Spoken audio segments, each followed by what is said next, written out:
por estar aquí presentes. Felicitaciones a Sorriesgo por estos primeros 20 años, ¿no? Y muchas gracias por haberme invitado a esta ponencia. El motivo de la invitación es que les pueda compartir a ustedes sobre procesos y metodologías para la cuantificación del riesgo en las entidades financieras y de qué manera entender si el capital que yo tengo dotado es suficiente para asumir esos riesgos. Pero bueno, primero me gustaría compartir con ustedes cuáles son los objetivos generales de esta presentación y en función de eso intentar responder las distintas preguntas que ustedes se pueden estar haciendo en este momento en sus cabezas, ¿no? Y si yo les hablo de procesos y metodologías para la cuantificación del perfil de riesgo de cada una de sus entidades, ¿ustedes qué preguntas se podrían hacer? Bueno, la primera podría ser ¿cómo se puede aprovechar la gestión de riesgos para generar negocios, ¿no? Porque al final es la contracara del riesgo. Uno asume riesgo porque está buscando de alguna manera tener una retribución a cambio de ese riesgo que estoy asumiendo. Por otro lado, ustedes se podrían estar preguntando, bueno, ¿cómo puedo cuantificar mi perfil de riesgos, ¿no? Esta es la pregunta clave de esta presentación. ¿Cómo puedo hacer para cuantificar el perfil de riesgos que tengo asumido en mi organización o tal vez el perfil de riesgos que podría llegar a tener en función al plan de negocios, al plan estratégico que tengo pensado para este próximo año?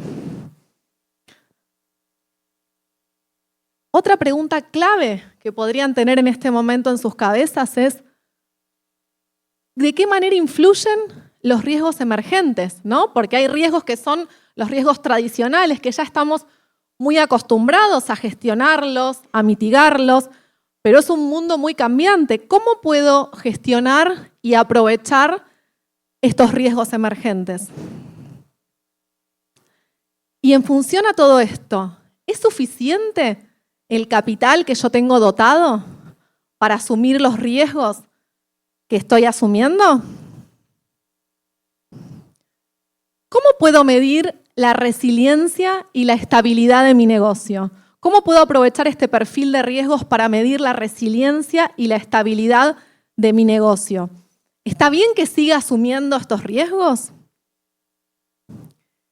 ¿Es necesario aplicar metodologías complejas? Porque al final esta es la duda más grande que pueden llegar a tener en este momento en su cabeza, ¿no? Decir, bueno, ¿cómo hago para hacer simple lo complejo? ¿Sí? Y eso es lo que voy a tratar, todas estas preguntas y tal vez otras que pueden surgir y que después estoy a entera disposición para responderlas, es lo que voy a tratar de responder en el marco de esta presentación, ¿sí? Primero vamos a dar un poquito de contexto. Históricamente, la gestión de riesgos y la generación de negocios eran dos conceptos absolutamente antagónicos.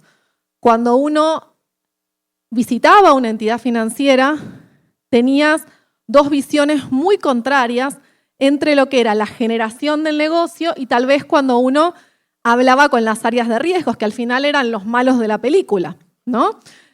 Con el tiempo, en las últimas décadas, se fue trabajando de manera conjunta y esa visión antagónica se transformó en un binomio riesgos comercial.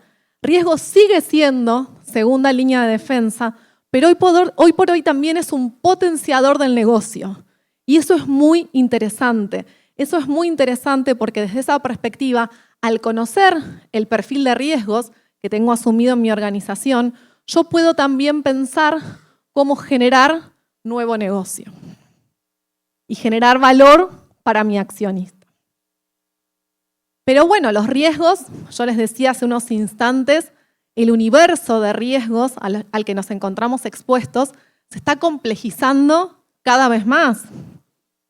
Y si hacemos un poquito de historia y vamos a lo que son los riesgos tradicionales, podemos hablar de un riesgo de crédito, un riesgo de mercado, un riesgo operacional. Si me remonto en el tiempo, por ejemplo, Basilea I, allá por 1988, la prehistoria casi, ¿no? Allá por 1988 nos hablaba de riesgo de crédito y de riesgo operacional. Ahí se terminaba la norma de Basilea I. Después en 1996 se incorporan mejores prácticas para lo que es la gestión del riesgo de mercado. Y esto siguió evolucionando. Liquidez, los riesgos estructurales de balance, tan importante gestionarlos. Y estos riesgos yo se los menciono a ustedes, de alguna manera todos tenemos en nuestra organización formas ya consolidadas para su gestión. Pero ¿qué pasó? El mundo se siguió complejizando y aparecieron nuevos riesgos que les vamos a llamar riesgos adicionales, ¿sí?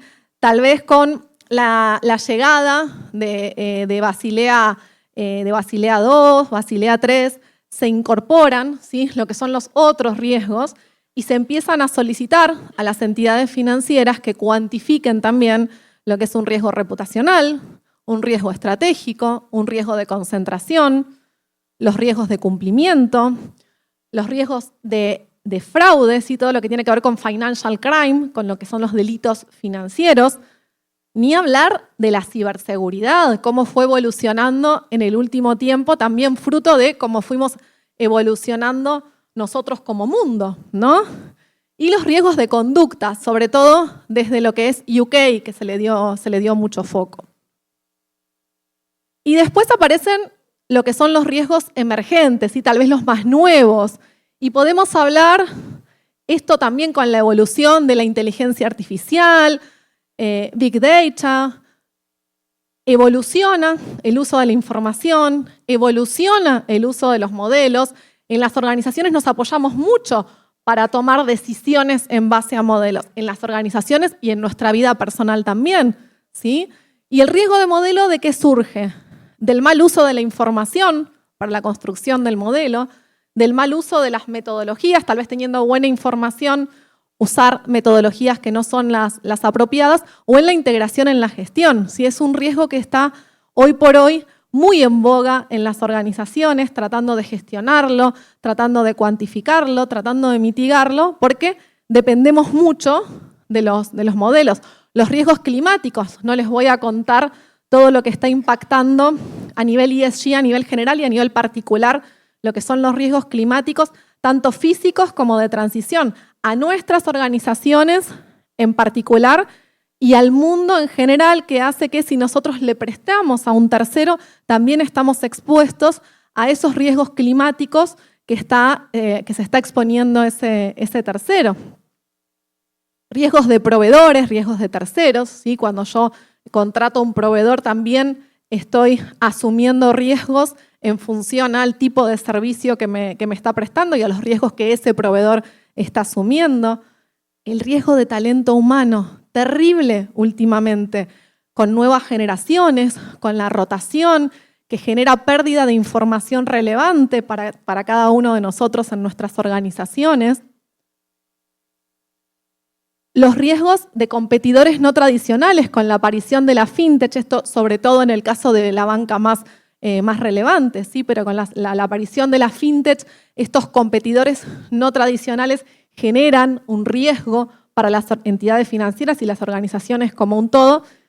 Y el riesgo de velocidad de adaptación, un riesgo que tal vez es de los más graves, ¿no? Porque uno se pone a pensar, si voy demasiado rápido, tal vez estoy siendo el primero en adoptar ciertas metodologías, ciertas formas de gestionar, y soy el primero que comete los errores, ¿no? Pero si me quedo atrás de todo, también estoy asumiendo el riesgo de quedarme fuera de toda la gestión nueva que se está generando en mi mundo, ¿sí? En las organizaciones que compiten conmigo. Entonces, ese riesgo de velocidad de adaptación, de encontrar ese equilibrio entre si voy demasiado rápido o demasiado lento en la adopción de modelos, en temas de inteligencia artificial, en temas de gestión de riesgos a nivel general, es un riesgo de los emergentes que hoy por hoy están preocupando mucho a las organizaciones.